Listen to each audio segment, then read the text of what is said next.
Hello, I'm Larry Wilson, and welcome to the May 2004 Tape of the Month. Before we begin today's study, I just want to remind you that it's subscription renewal time. The subscription renewal for July through December 2004 is now open. And if you would like to receive or continue receiving DVDs or VHS tapes of our monthly broadcast, this is your chance to get them for a very economical price. Let me put the information on the screen for you. $20 for video and $12 for the audio. And the deadline is June 10. June 10. I want to remind you also that VHS tapes will be phased out in December. So this is our last year to offer the monthly broadcast on VHS tapes. We are moving exclusively to DVD, and of course, not only us, but the entire multimedia industry is moving to DVD. Here's a picture of one that I recently bought at Walmart for a little more than $43, and you can see it's very small. Here's my Daniel book so that you can get an idea. You just put the DVD in, press the button, and you have 90 minutes of Bible study on DVD. And just think how simple they are to save or to store because they're so small. So I hope that those of you still using VHS tapes will consider getting a DVD player and continuing with our monthly broadcast. As I look around the world today and I look at the craziness and all the nonsense that's going on, I'm impressed that the Lord certainly can't wait much longer. So hurry. We want to do everything we can to understand His Word and study His Word. And so please take advantage of the Tape of the Month broadcast. Get your subscription in before June 10 because after that, the price per video and audio goes up. Well, may God bless you, is my prayer.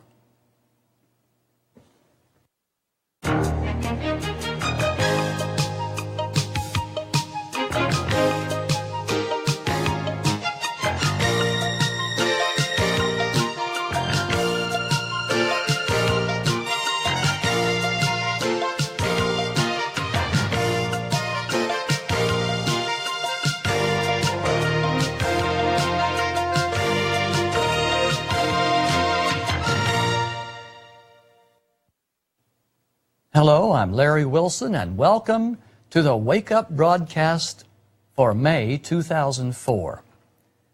I hope you have seen the past two presentations because today we're going to build up on certain points established in them to assemble the Jubilee Calendar. Now, I know a lot of people don't think the Jubilee Calendar is very important, but I want to show and try my best to demonstrate just the opposite. I believe that it's very important and it plays a very integral role to positioning and understanding and translating the 18 apocalyptic time periods in the books of Daniel and Revelation. Let's go to this computer screen. There's a few things that I would like to just refresh your memory on before we begin to assemble the Jubilee Calendar. First, I want to remind you that God has 9 clocks in the Bible, and He uses these clocks to measure time periods in prophecy. So if you're going to study Bible prophecy, you've got to understand something about the 18 time periods that God has put in the books of Daniel and Revelation. It is important to understand the Jubilee Calendar because the presence or the absence of the Jubilee Calendar determines how God translates time, how He measures time in apocalyptic prophecy. Some of the prophetic time periods, like the 70 weeks and the 2300 days, require translation, that is, a day for a year. And other prophetic time periods do not. How can we tell the difference between them? Some translation is necessary in some places, and in other places, Other prophetic time periods should not be translated. How do we know when we should and when we shouldn't? How can we determine what God wants us to understand? Well, I thought one word would sum it up very nicely. It's simple. Remember Rule 4? The presence or the absence of the Jubilee calendar determines how God measures time in apocalyptic prophecy. Now, obviously, in order to understand when the calendar is operating and where it's operating, takes some understanding. And that's what we're going to attempt to do today. The Jubilee calendar started with the Exodus in the year 1437 BC, and it operated until April 9, 1994. This is a total of 3,430 years, almost 3.5 millenniums the Jubilee calendar operated. Now you say, well, Larry, how do you know where it started and how do you know when it stopped? Well, that's what the study today is all about. And I'll go ahead and confess that you may have to watch this tape 2 or 3 times to gather all that's being covered here, because today's study, I've got a lot to cover in a short amount of time. And so I hope that you will be able to watch this 2 or 3 times until you clearly understand how it works for yourself. I call the Jubilee calendar the Great Week because it consists of 7 days, and each day is 70 weeks in length. So the Great Week would be a total of 490 weeks. And each week, of course, is 7 years, 3,430 years. This is the Great Week. Don't confuse this with the even larger week called the Grand Week, which has made up of 70 centuries, or 7,000 years. So the Jubilee calendar is the Great Week. Each day in the Great Week is 10 Jubilee cycles, which is also 490 years. Or 70 times 7 is 490 years. So there's different ways of identifying the same time period. The idea is that in the Great Week, each day of the week is 70 weeks. Let me show you a little something here. Let me set my chart up so that you can understand more about what I'm saying. Let's go to the Jubilee chart that I have here, and you can see the great day of Monday.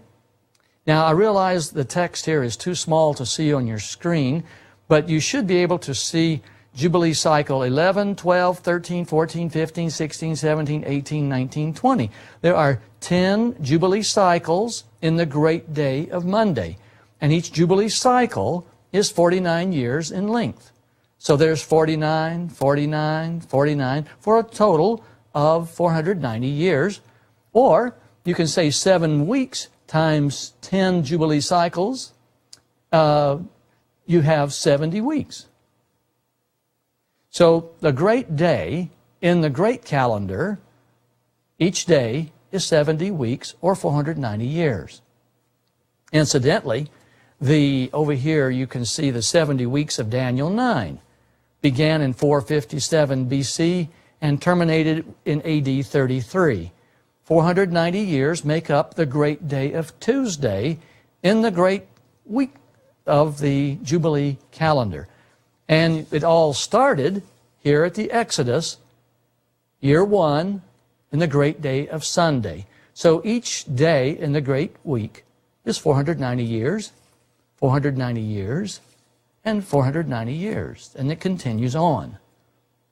So when I'm talking about the Great Week, I hope you can understand that we're talking, about these Jubilee cycles, and I'll zoom in a little closer here so that you can see when the decree by Artaxerxes was given in 457. That's at the very beginning of Jubilee cycle 21, the very year, synchronous with the Exodus.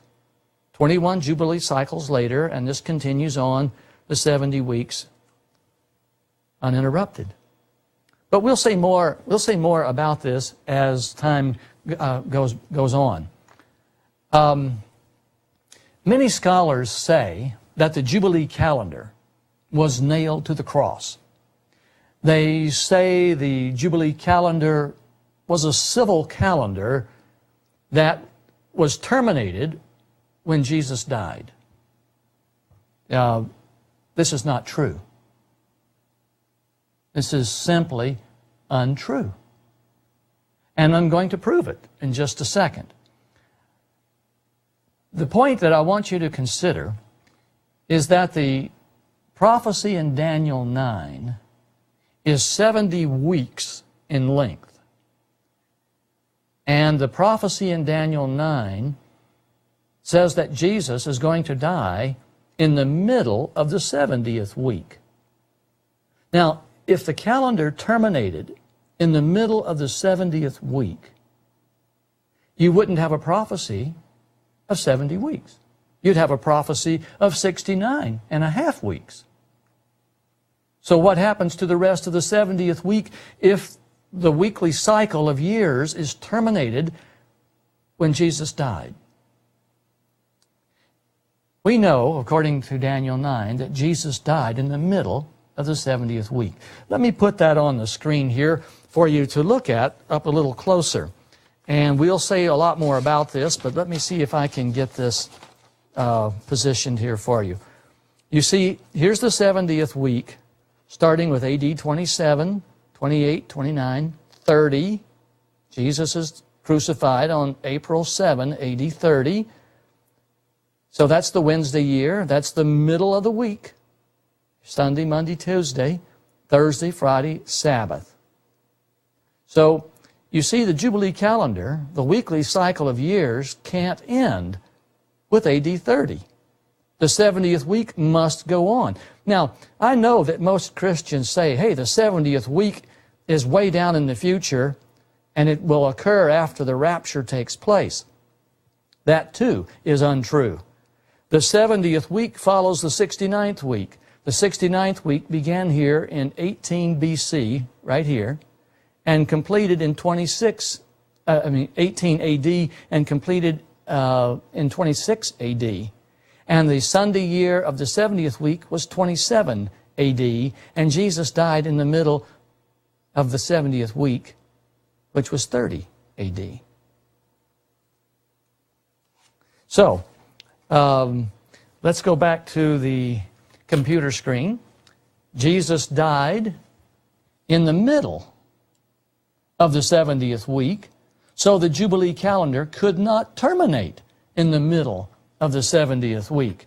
Here's the 70th week: Sunday, Monday, Tuesday, Wednesday, Thursday, Friday, Sabbath.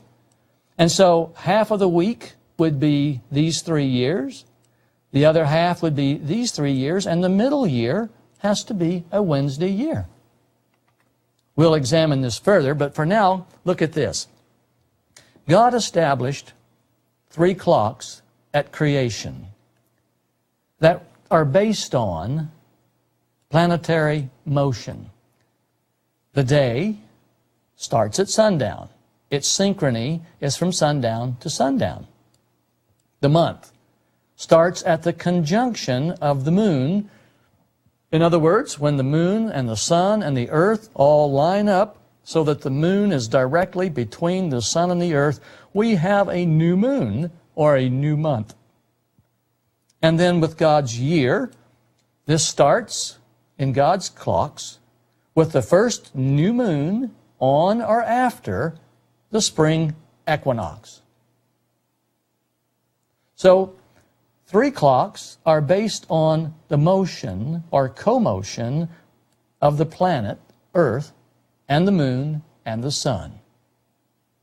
All right? 3 clocks: the day, the month, the year.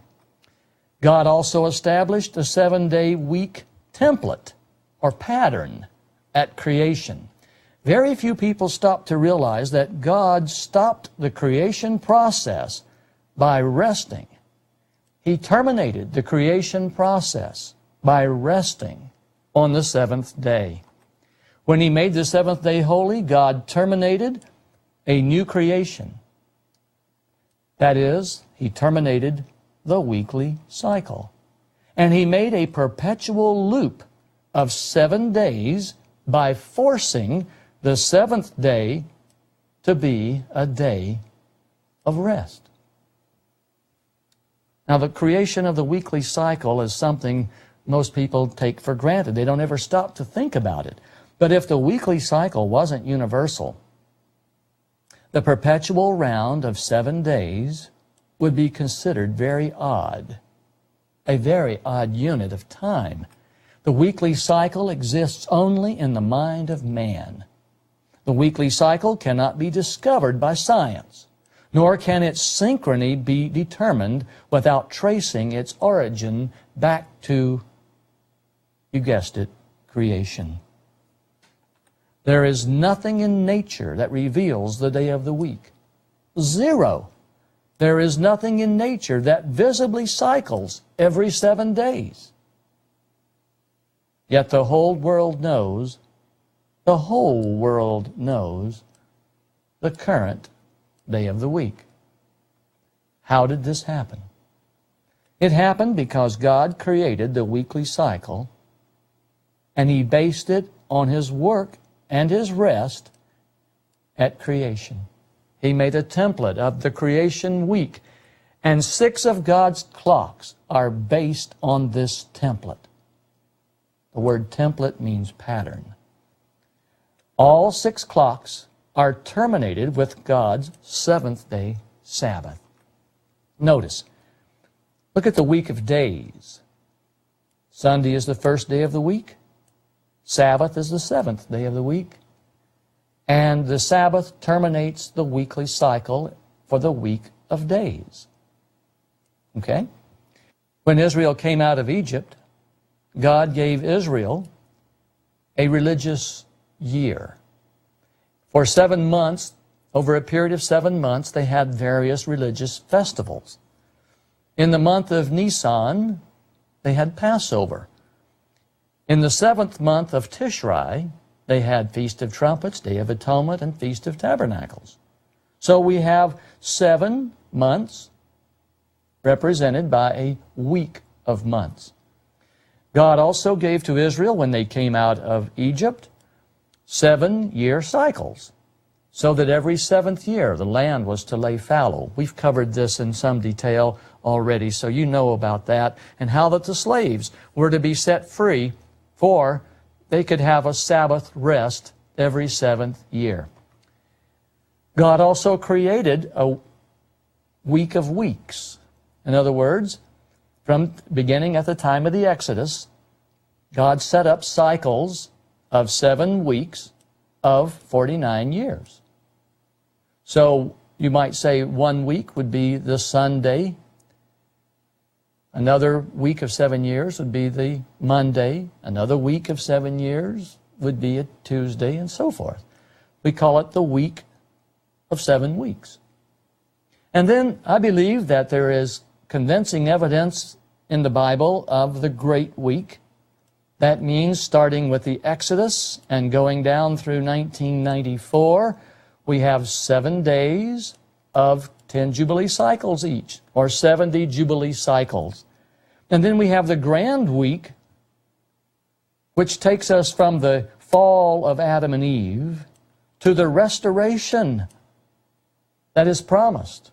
So from the loss of Eden to the restoration to Eden, and the 7 days of 10 centuries each, 7 and 10 there, 7 and 10 here. You see the parallel. So each day represents 1,000 years, because 10 centuries is 1,000 years. So we've looked at 6 clocks. The week of days, the week of months, the week of years, the week of weeks, the Great Week, and the Grand Week. Because each of these 6 clocks have a unique synchrony. We can calculate certain dates if we know one date, because time is an unbroken continuum. See, this is the problem with putting the 70th week in the future. You can't break time. The 69th week is followed by the 70th week. And the 70th week, if you're counting from the decree of Artaxerxes, would be followed by the 71st week, and so forth. Time is an unbroken continuum. Now, when the synchrony of time is known, dates and times can be calculated forward and backward with a high degree of precision. For example, if May 3, 2004 happens to fall on Monday this year, then what day will June 7 be? Well, you say, that's easy. We can calculate that. That's not a problem. Let's look at how the calendar works. If May 3 falls on a Monday, you know that May 10 would fall on a Monday, and you know that May 17 would fall on a Monday, and you would know that May 24 would fall on a Monday, and you know that May 31 will fall on a Monday as well. In other words, because you know the arrangement, the alignment, the synchrony of the days of the week with the day of the month, you can align, once you align these two items, you synchronize them, then you can calculate forward and backward through the calendar any date that you wish. It's very simple. So, if May 3 is a Monday, May 10 will be a Monday, May 17, May 24, May 31, and June 7 will also be a Monday. We can do this type of calculation because time has synchrony. When you know the units in which you're dealing, whether it be weeks or months or years or groups of weeks of years, you can, once you understand and know the synchrony and the alignment of things, the calculation for all other things becomes quite simple to do. Okay. We have studied 9 clocks and their synchrony in previous studies. Now we are ready to put several important pieces of the Jubilee Calendar puzzle together. Our study on the Jubilee Calendar starts with the life of Jesus on earth because, and I say this emphatically, Jesus is the anchor of the Jubilee Calendar. Contrary to what most pastors will tell you, Jesus did not nail the Jubilee Calendar to the cross. Actually, He nailed the synchrony of the calendar down at the cross so that we would be able, at the time of the end, to understand the apocalyptic time periods, all 18 of them, in Daniel, in Revelation. Do you realize that Jesus is the anchor of the Julian calendar that we use today? When we say this is year 2004, to what is the number 2004 anchored, if not the birth of Jesus? Now, we know Jesus wasn't born in 1 AD, but that's another story. The point is that this is called the year of our Lord, 2004. The Julian calendar is anchored, presumably, on Jesus. Now, recently, a number of scholars, in trying to ignore Jesus, have changed, the terms BC, which means before Christ. They've tried to make that, they've changed that to BCE, which means before Common Era. It's interesting that what was holy, they're now calling common. So they use the expression BCE to deny the birth of Christ. And AD doesn't mean after death, it means after divinity has been revealed. And so instead of saying 1 BCE, they'll say ACE, after common era. ERA, era.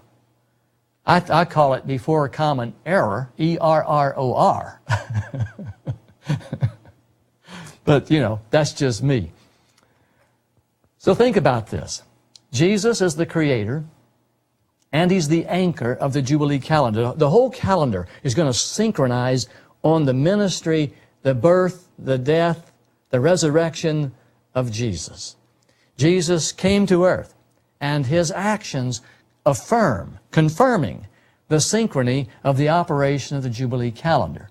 And this is why dating the ministry of Jesus is so critical. I want to take you now to Daniel 9, verse 26.